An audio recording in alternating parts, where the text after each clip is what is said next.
clear message from Jordan. According to reports cited by Mer and Anadolu Agency, a senior Jordanian official has stated that the country's territory will not be used for any action against Iran. The remarks, reportedly made in an interview with the New York Times, underline a firm stance. Jordan will not allow its soil to serve as a launch point for attacks. At a time when the region is on edge, that declaration carries weight.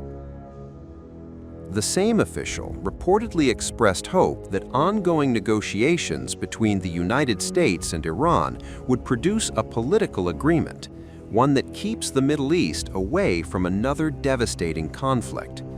Jordan, a longtime U.S. partner, finds itself in a delicate position, balancing strategic defense ties with Washington while signaling it does not want to be dragged into a direct confrontation with Tehran.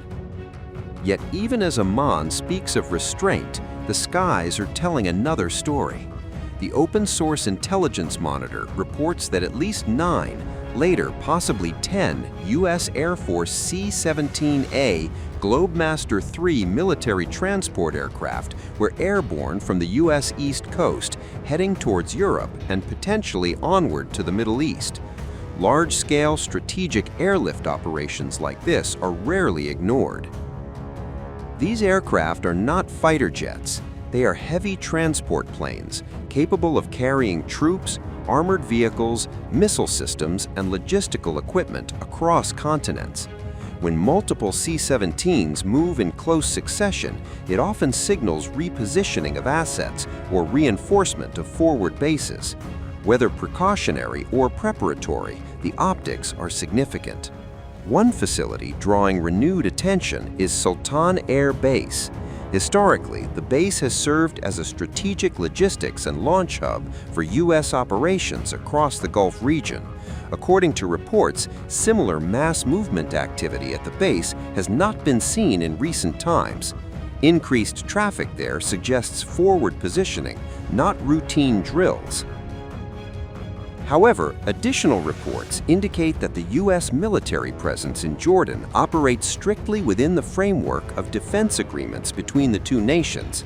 Anonymous officials, cited by Jordanian broadcasters, stress that cooperation remains defensive in nature. The timing fuels the narrative. U.S.-Iran tensions remain unresolved, negotiations are delicate, and military signaling, intentional or otherwise, is magnified.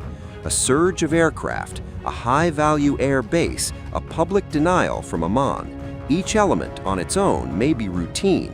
Together, they form a picture that invites global scrutiny.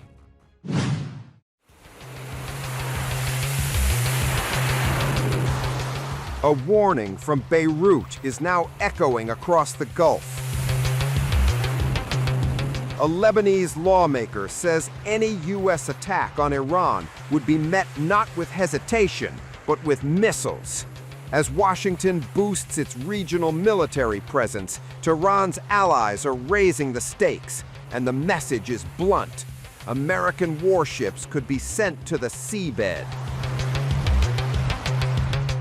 A fresh warning tied to rising U.S.-Iran tensions. Hassan Ezzedine, a member of the Lebanese parliament, says any American military strike on Iran would trigger what he calls the Islamic Republic's decisive missile force.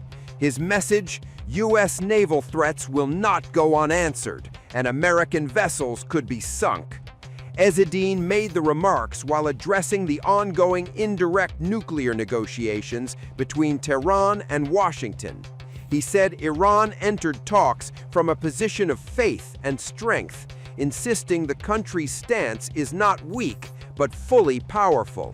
At the same time, he acknowledged the strength of the United States and its allies, framing the negotiations as engagement from a position of capability, not concession. The lawmaker rejected any suggestion that Iran would raise the white flag. According to him, Tehran will neither retreat from what it views as its rights, nor bargain away its national interests, security, or political system.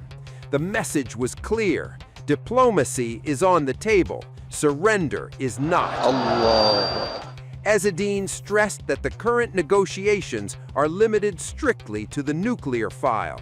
Within that framework, he said, a solution is possible, but only if it is based on equality and mutual respect. Any attempt to expand the talks beyond that scope, he implied, would face resistance. But the sharper warning came when he addressed the possibility of military escalation. If diplomacy fails and Washington opts for force, Ezzedine claimed U.S. intelligence agencies and satellite surveillance do not fully understand the scope of Iran's military capabilities. He spoke of surprising tools and capabilities that adversaries have yet to see. The remarks come after repeated U.S. military threats and additional American deployments to the region. Washington has described its posture as necessary amid heightened tensions. Tehran and its allies, however, frame the buildup as pressure tactics.